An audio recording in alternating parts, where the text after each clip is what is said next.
आशा करता हूँ कि आप लोग अच्छे होंगे। तो पिछले चैप्टर में हम लोग सब लोग पढ़ चुके हैं कि यूनिट एंड मेजरमेंट क्या होता है। ठीक है, तो उसी से रिलेटेड कुछ क्वेश्चंस हैं जो स्टेट पीसीएस में आ चुके हैं, उसको सॉल्व कराऊंगा मैं और हम लोग उसको ध्यान देंगे। क्वेश्चन नंबर 1 है कि शक्ति का मात्रक क्या है। तो सबसे पहला चीज़, शक्ति को पावर कहा जाएगा। ठीक है, शक्ति का मात्रक वाट होता है। ठीक है, शक्ति एक अदिश राशि है। तो आपको पता है कि राशि दो होता है, एक अदिश होता है और एक सदिश होता है। सदिश सदिश राशि जिसमें दिशा और परिमाण दोनों होता है, और अदिश में सिर्फ परिमाण होता है।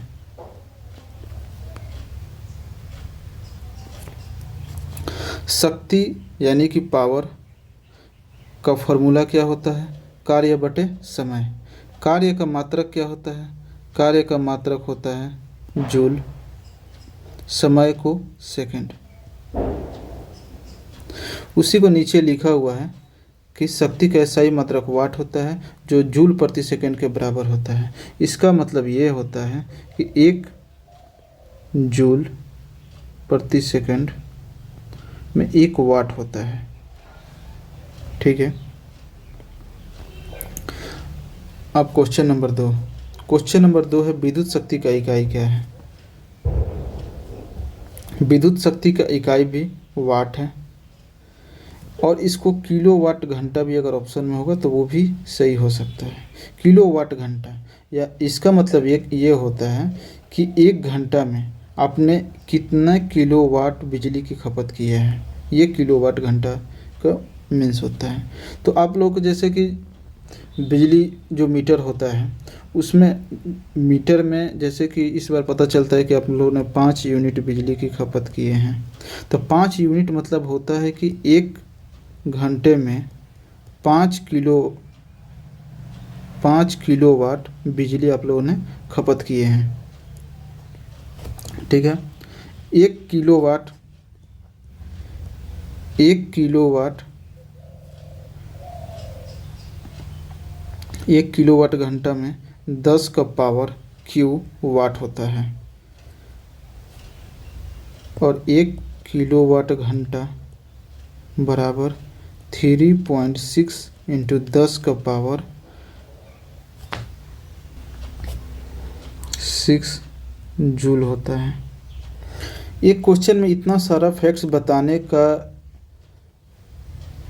बताने का मकसद ये है कि आपका इस टॉपिक से कोई भी क्वेश्चन ना छूटे। वैसे मैं कराने का तो एक क्वेश्चन अभी तक मैं 5-6 क्वेश्चन करा चुका रहता। एक क्वेश्चन में इतना समय देने का यही फ़ायदा है कि इससे आप लोग को क्वेश्चन आगे में नहीं छूटने वाला है। ठीक है, अब हम लोग देखते हैं कि क्वेश्चन नंबर 3। क्वेश्चन नंबर 3 क्या है? बल का मात्रक क्या है? तो बल का मात्रक न्यूटन होता है। बल का फार्मूला क्या होता है? बल का फार्मूला होता है MA, F बराबर MA। M क्या होता है? तो द्रव्यमान, और A क्या होता है? त्वरण। त्वरण को इंग्लिश में एक्सेलरेशन, और मास यानी कि द्रव्यमान। ठीक है, द्रव्यमान को हम लोग केजी में मापते हैं। एक्सेलरेशन इसका ये होता है फार्मूला मीटर प्रति सेकंड स्क्वायर। इसका ये मतलब हुआ कि 1 केजी मीटर प्रति सेकंड स्क्वायर में 1 न्यूटन होता है। ठीक है, आप लोगों ने कभी कभी सुना हो कि डाइन भी कोई शब्द होता है। डाइन क्या होता है यहाँ पे समझेंगे। जैसे फोर्स को ही हम लोग जब सीजीएस पद्धति में मापते हैं तो उसको डाइन कहा जाएगा। 1 न्यूटन में 10 का पावर 5 डाइन होता है। ठीक है, आप लोगों को पता हो कि ये जैसे सीजीएस पद्धति है वैसे ही एमकेएस पद्धति होता है, एक एफपीएस पद्धति होता है।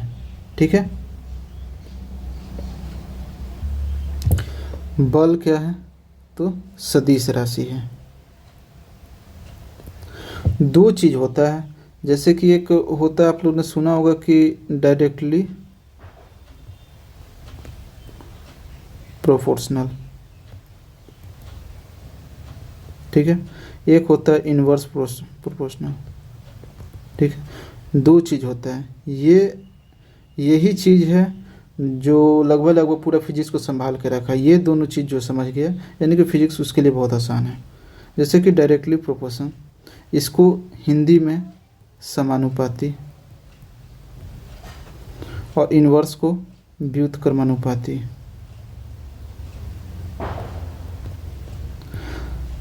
डायरेक्टली प्रोपोर्शन क्या होता है, यहाँ पर F बराबर ma, इसका ये मतलब होता है डायरेक्टली प्रोपोर्शन, यानी कि ऐसे होता है। इसका मतलब ये होता है कि अगर द्रव्यमान बढ़ेगा, ठीक है, तो फोर्स भी बढ़ेगा। इसका मतलब ये होता है कि अगर त्वरण बढ़ेगा तो फोर्स भी बढ़ेगा। ये डायरेक्टली प्रोपोर्शन है। इन्वर्स प्रोपोर्शन क्या होता है, ये आगे के क्वेश्चन में पता चल जाएगा आपको, ये बता दूंगा मैं, ठीक है। नेक्स्ट क्वेश्चन है कि कार्य का मात्रक क्या होता है। तो ये पहले समझें कि कार्य होता क्या है। कोई भी वस्तु किसी भी अवस्था में हो, या तो गति में हो या तो विरामावस्था में हो, अगर गति में है तो कोई भी फोर्स लगा के उसका स्थिति चेंज करने का कोशिश करेंगे। अगर वो चेंज हो गया तो कार्य हुआ है, ठीक है। उसके स्थिति में परिवर्तन करते हैं कोई फोर्स लगा के, उसी को हम लोग कार्य कहते हैं, ठीक है। कार्य एक अदिश राशि है। कार्य का फॉर्मूला क्या होता है, वर्क बराबर फोर्स गुने विस्थापन, ठीक है। फोर्स इसको न्यूटन और विस्थापन को मीटर में मापते हैं, यानी 1 न्यूटन मीटर, 1 न्यूटन मीटर बराबर 1 जूल होता है, ठीक है। तो कार्य का मात्रक क्या होता है, तो जूल। तो बहुत बार क्वेश्चन में ये जूल ना देके ये न्यूटन प्रति मीटर दे देता है, ठीक है। तो ये बात को ध्यान रखिएगा। इतना विस्तार में बताने का मेरा एक ही मकसद है कि आपसे ये जैसे जूल के बदले अगर न्यूटन मीटर अगर बोल दिया तो आप वहाँ पे फिर सॉल्व नहीं कर पाइएगा, इसलिए हर चीज़ को अच्छा से बताया जा रहा है। जैसे अभी आप लोगों को बताया गया था कि एक CGS पद्धति होता है, तो वैसे ही CGS पद्धति में वर्क को मापा जाता है अर्ग में, ठीक है। तो 1 जूल में 10 के पावर 7 अर्ग होता है, ठीक। वैसे ही एक और चीज़ होता है, 1 horse power 1 HP, one HP 746 वाट होता है, ठीक है। HP में जैसे बड़ी बड़ी मशीनों की शक्ति को मापा जाता है। HP इसका मतलब होता है हॉर्स पावर।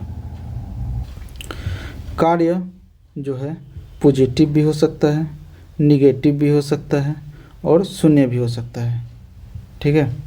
तो और क्या इससे क्वेश्चन बन सकता है कि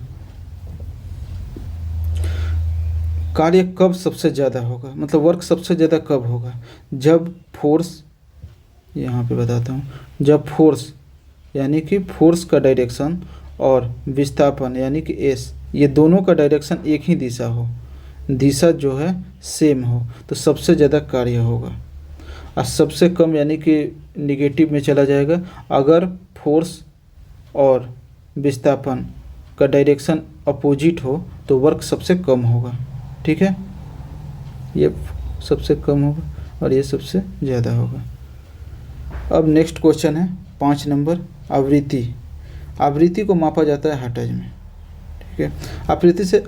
आवृत्ति से रिलेटेड और भी सारे क्वेश्चन हैं, जैसे कि 3 चीज़ में आप समझ सकते हैं। एक होता है अपश्रव्य, दूसरा नंबर होता है श्रव्य और तीसरा नंबर होता है पराश्रव्य, ठीक है। अपश्रव्य क्या होता है, 20 हर्ट्ज, इसको इधर यहाँ पर स्पेस नहीं है, इधर समझा देता हूँ। जैसे कि 20 हर्ट्ज से जो भी नीचे आवृत्ति होगी उसको अपश्रव्य बोला जाएगा, ठीक है। श्रव्य यानी कि जो हम लोग सुनते हैं, यानी कि हम लोग कितना से कितना आवृत्ति वाले सुन सकते हैं, तो 20 से 20,000 हर्ट्ज के बीच अगर कोई आवृत्ति है तो मनुष्य उसको सुन सकता है, यानी हम लोग उसको सुन सकते हैं। प्रस्रव्य क्या होता है? तो 20,000 हर्ट्ज से अगर ऊपर है कोई आवृत्ति तो उसको हम लोग नहीं सुन सकते हैं, उसको प्रस्रव्य बोला जाएगा। ठीक है। अब बात ये होता है कि प्रस्रव्य होता क्या है, अपश्रव्य कौन सुनता है, ये सब। श्रव्य तो आप लोगों को पता चल गया कि श्रव्य यानी कि 20 से 20,000 हर्ट्ज जो हम लोग मनुष्य सुनता है। ठीक है, कोई भी मनुष्य सुनेगा। उसके बाद है कि अपश्रव्य। अपश्रव्य होता कहाँ से है? तो जैसे आप लोगों ने कभी कभी सुना होगा कि जैसे कि ज्वालामुखी उद्गार हुआ, ज्वालामुखी का उद्गार हुआ या भूकंप आया, तो इससे जो तरंग निकलते हैं उस टाइम पे बहुत सारे आवाज़ होते हैं, वो उस आवृत्ति को हम लोग नहीं सुन सकते हैं। जैसे हाथी वगैरह ये सब सुन सकता है लोग, तो क्योंकि वो 20 हर्ट्ज से कम होता है। ठीक है, तो आप लोग को ये पता चल गया कि अपश्रव्य क्या होता है। अब प्रस्रव्य। प्रस्रव्य को कौन सुनता है? प्रस्रव्य को कुत्ता, बिल्ली, चमगादड़ ये लोग सुनते हैं प्रस्रव्य को। प्रस्रव्य को हम लोग का दैनिक जीवन में भी बहुत ज़्यादा उपयोग है। जैसे कि इसका उपयोग हम लोग प्रस्रव्य को सोनोग्राफी में करते हैं। सोनोग्राफी आप लोगों को पता होगा, सोनोग्राफी क्या होता है, सोनोग्राफी में प्रयोग होता है। उसके बाद सोनार एक चीज़ होता है, उसमें होता है रडार में प्रयोग होता है इसका, है ना। सोनार होता क्या है? सोनार होता है जैसे कि समुद्र में कोई भी चीज़ डूबा हुआ है, मतलब समुद्र में डूबी हुई चीज़ को खोजने के लिए हम लोग सोनार का उपयोग करते हैं। जैसे सोनार कैसे, तो एक ऐसे अगर मान लेते हैं जहाज़ है, ठीक है, तो जहाज़ के आगे में ऐसे कुछ निकला हुआ रहेगा, लोहे का कुछ भी बना रहेगा, यहीं पर सोनार लगा रहेगा। ठीक है, इससे क्या होगा, ऐसे ये अपना ये वेब छोड़ेगा और यहाँ पर अगर कोई सामान है, कोई भी वस्तु है, तो इसका पता लगा के वो बता देगा जहाज़ में कि आगे में कुछ वस्तु है। ठीक है, तो वो सोनार ऐसे यूज होता है। ठीक है, अब क्वेश्चन आते हैं कि सोनार का फुल फॉर्म क्या होता है। तो साउंड नेविगेशन एंड रेंजिंग होता है, इसको यहाँ पे लिख सकता हूँ, साउंड नेविगेशन एंड रेंजिंग, ये साउंड का फुल फॉर्म होता है। जैसे बहुत बार पूछ देता है कि साउंड का फुल फॉर्म क्या होता है, बहुत बार पूछ चुका है क्वेश्चन में पीसीएस में कि साउंड का फुल फॉर्म, ये सोनार का फुल फॉर्म क्या होता है, तो उसका साउंड नेविगेशन एंड रेंजिंग होता है। बहुत बार रडार का भी फुल फॉर्म पूछ चुका है, तो रेडियो डिटेक्शन एंड रेंजिंग होता है। इसको लिख देता हूँ यहाँ पर, रेडियो डिटेक्शन एंड रेंजिंग होता है। तो आज के लिए बस इतना ही रहने देता हूँ। वैसे अभी तक तो 5 ही क्वेश्चन सॉल्व हो पाया, लेकिन इस 5 क्वेश्चन में अगर देखा जाए तो 30-40 क्वेश्चन सॉल्व हो चुका है। मैं तेज़ी से कराने का तो क्वेश्चन बहुत सारा तेज़ी से करा चुका रहता, अभी तक 30-40 क्वेश्चन आगे मैं तेज़ी से करा दिया रहता, लेकिन वो रटने से कुछ आपको फ़ायदा होने वाला है नहीं, क्योंकि ये साइंस है। आप इसको समझिएगा नहीं तो वहाँ पे जाके क्वेश्चन, क्योंकि ये क्वेश्चन सेम टू सेम आने वाला नहीं है, इससे रिलेटेड क्वेश्चन आएगा। ठीक है, तो आज के लिए बस इतना ही रखते हैं, ध्यान रखिए, थैंक यू।